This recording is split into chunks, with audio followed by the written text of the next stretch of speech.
I wasn't expecting to lose an entire weekend inside a mansion that rearranges itself every time I leave it, but here we are. Me on PC, my girlfriend on console in close proximity, both ignoring the new season of Black Mirror, passing notes like we're in some kind of haunted escape room study group. If you're anything like me, Blueprints came out of nowhere. Literally, overnight, I saw people calling it a Game of the Year contender, scoring 9s and 10s across the board. At first glance, it just looks like your typical early 2000s point-and-click mystery game, but after diving in, it didn't just hook me, I lost all concepts of time and space inside of it. And the weird part, I think it's doing something kind of genius. See, if you grew up with those old Flash mystery games or played weird Xbox Live arcade demos where you had to solve puzzles in creepy mansions, this game looks like that, but hiding underneath is an addictive roguelite. It takes the DNA of those old school figure-it-out-yourself adventures and wraps it in a structure that's modern, addictive, and designed to worm its way into your head. Every day in the game resets. Every room could be your last, but even when you fail, you learn, you remember, you scratch something down in your notebook because you probably should be writing down some of this somewhere. You get just a little bit closer to understanding what the hell is going on in this place. Most modern games are obsessed with efficiency, fast travel, quest markers, breadcrumb trails. Blueprints isn't interested in any of that. It quietly hands you the keys and says, or don't. And then it layers in the addictive nature of the roguelike design, the resets, the RNG-fueled chaos, the obsession with finally getting a lucky run to really spice up the formula. And that's the kind of mystery I've been missing. And in this video, I want to show you why Blueprints might just be the best argument I've seen for bringing these old school mystery adventure games back to a modern audience, one failed run at a time. Brief disclaimer, this game's charm and intrigue is central around the shrouded mystery of puzzles and figuring out what is going on. I will not be showing footage of the puzzles, me solving them, or any footage that will spoil any point of the game, just showing early game common rooms, so don't worry. I didn't realize how much I miss games like this. Before every game was chasing open world checklists and 3-tiered skill trees, there was something simpler. Games that just dropped you into a dark gray room and said, figure it out. I used to stumble onto weird little horror themed puzzle games on flash sites. You'd be in some dimly lit gothic mansion, clicking on drawers and trying to find out why your character was even there. Or I'd download some cryptic demo off of Xbox Live that didn't explain anything, and I'd spend an hour trying to solve a single door puzzle before giving up and moving on to something else. If I'm being honest, I mostly stuck to the murder mystery ones. The ones with monsters usually had jump scares, and that was one too many for me. These weren't big budget games. They were short, clunky, half broken sometimes, but they latched themselves inside my brain. And even now, years later, I can still remember the feeling of being stuck in one, the frustration, the curiosity, the sense that I was just one click away from understanding everything. But also, where was that click? Why am I so dumb? Blueprints brings all of that back, almost eerily so. The music is unsettling without being loud. The visuals are stylized but not distracting, and the mansion, the place you're stuck in, and has this layout that just makes enough sense to feel real, but never enough to make you feel comfortable. You're not really given a tutorial. There's a brief dramatic opening cutscene, you enter, you explore, and if you're anything like me, you start making up theories about the layout of the rooms and the angle of the paintings within about 5 minutes. And that's when it dawns on you. This isn't just inspired by those old mystery games, it's remastering them. Except now, it's been sharpened, refined, and given structure. But that part, the structure, that's where the real twist comes in. And we'll get to that special part next.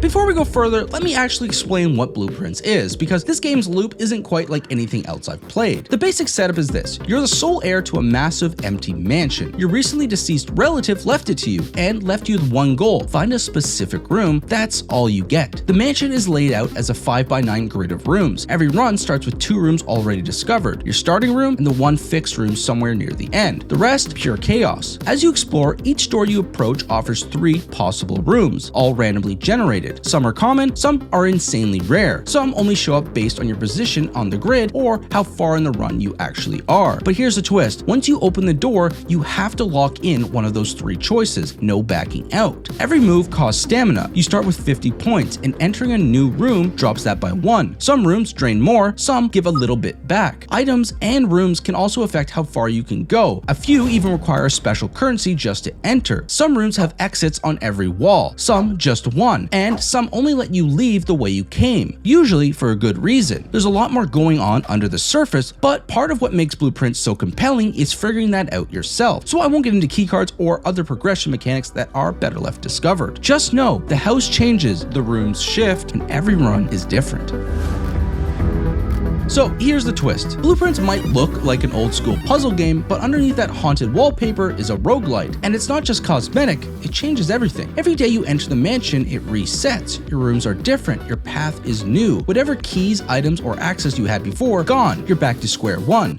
Except you're not, because while your inventory resets, you don't. You remember things. You've seen that symbol before. You know what combos to look for. You failed in this room, you've trapped yourself in this one, but now you know better. That's what makes it so addictive. Every run feels like a second chance to prove to yourself that you've learned just enough to push one room further, crack one more puzzle, or avoid whatever fresh RNG horror the house throws at you this time. It's not like Hades where your skill builds up and you get stronger with each death. In Blueprints, your progress is entirely in your head. It's your memory, your notes, your hunches. And for someone like me, who isn't a roguelike expert by any means, that actually made the whole thing way more approachable. I didn't need to master combat mechanics, I just had to remember what I saw the last time and hope the house didn't decide to mess with me too hard. And sometimes it does. I had runs where I barely made it out of the first few tiers of rooms before getting obliterated by terrible RNG, like a corner piece into a corner piece into a closet. But even these sessions gave me something, a tiny sliver of new information, a glimpse of a new room, a new symbol I didn't recognize. More on that later though. There's one room in particular I started to see again and again. I won't show it here so you can experience it fresh. On your first interaction with this puzzle, it takes a few minutes to get. Then it seems pretty simple. The game then laughs at this cockiness, because every time you see it, it gets harder. On day 30, I quite literally have no idea what's going on in it anymore. I so badly want to Google what a certain thing means, but that would ruin the fun. What was once a super easy puzzle is now a full-on demon time room for me, and that's the hook. Mystery layered on top of the addictive format of the roguelike formula. In the past, if the mystery was too much for me, I would just move on. But the roguelike element makes the next run potentially a breeze, and this happens often. God runs into despair, but every run you gain a little more. You're not solving a mystery, you're trapped inside of one.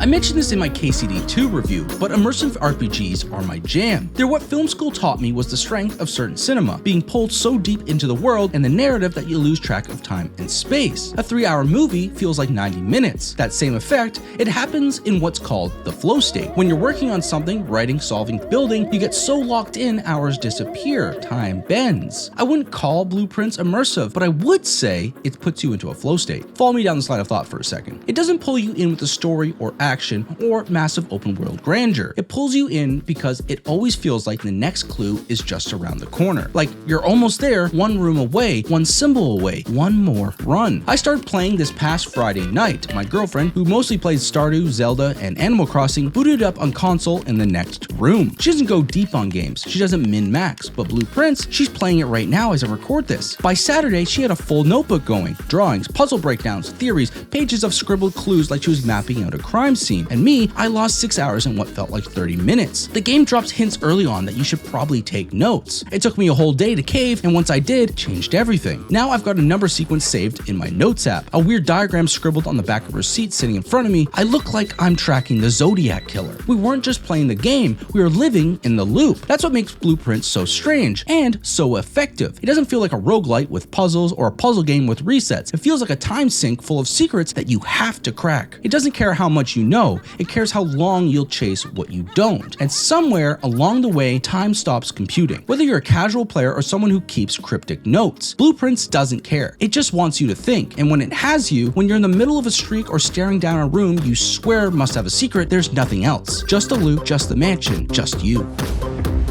One of the smartest things Blueprints does, and maybe one of the most underrated, is how it turns failure into fuel. You're going to mess up a lot. You'll get a bad RNG roll, get boxed in, miss an obvious clue, forget what a symbol meant, open a door that ends your run in 30 seconds. But somehow that never feels like wasted time, because the game wants you to fail. Not in a smug gotcha way, but in a way that recontextualizes the experience. Every mistake comes paired with some form of progress. Every failure gives you a breadcrumb. You don't walk away from a run empty-handed. You walk away with memory. And that's what pushes this mystery forward. Not power-ups or loadouts or upgraded stats, but pattern recognition. You remember what a note said 2 days ago. You recall a picture you assumed was nothing. You realize a room you thought was useless has a strange link to another you couldn't figure out. And suddenly, on run number 27, something clicks. You weren't failing, you were learning. That's what makes Blueprints such a satisfying puzzle box. It doesn't ask you to master its mechanics, it asks you to pay attention, to make mistakes, to keep going. I had runs that ended quickly thanks to brutal RNG, but even those became useful. Sometimes I'd try something new because I could see the run falling apart, or I'd detour into a room I've never rolled before, even if it tanked the run, just hoping the clues inside would help push forward whatever puzzle had me stuck. And most of the time, it did. Compared to my girlfriend, I was about 6 in-game days ahead, which isn't necessarily good. It just means I had bad strings of luck. But even in those losses, I was gaining new strategies, new clues, new insights. Because even in failure, there's forward motion, and that makes the moments of clarity hit way harder. I imagine some really lucky intellectuals could finish the game early, but even puzzles that seem too smart for you at first, they get easier. As you explore more, restart more, and access more rooms, clues start connecting, context starts to form. So don't worry if something feels too challenging. There are hints for everything, eventually. When you finally solve a puzzle you've seen 20 times before, or find a new clue in a room you thought you understood, that's dopamine. Not because the game handed you something, but because you earned it by playing the game, and by just refusing to leave.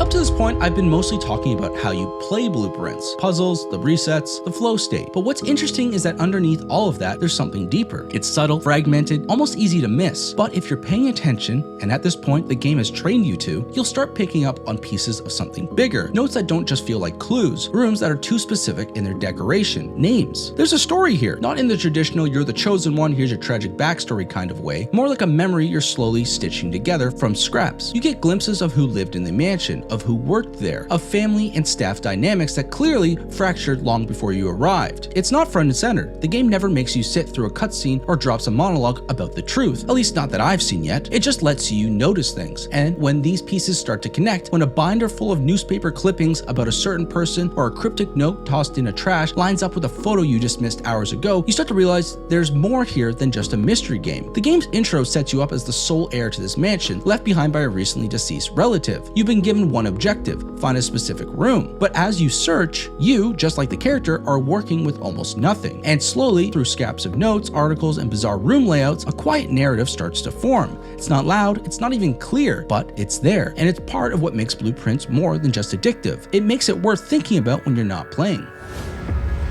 When I first booted up Blueprints, I thought I knew what I was getting into. A moody little mystery game with some puzzles, a few secrets, and somehow roguelite elements. What I didn't expect was a full weekend of obsession. I didn't expect it to pull me into a flow state, to keep me thinking about diagrams, numbers, and room layouts when I wasn't even playing. I didn't expect to find a roguelite structure that didn't reward reflexes or upgrades, but memory, observation, and curiosity. And I definitely didn't expect to be scribbling symbols on the back of receipts while my girlfriend built a full-blown conspiracy board in a spiral notebook. But that's what this game does.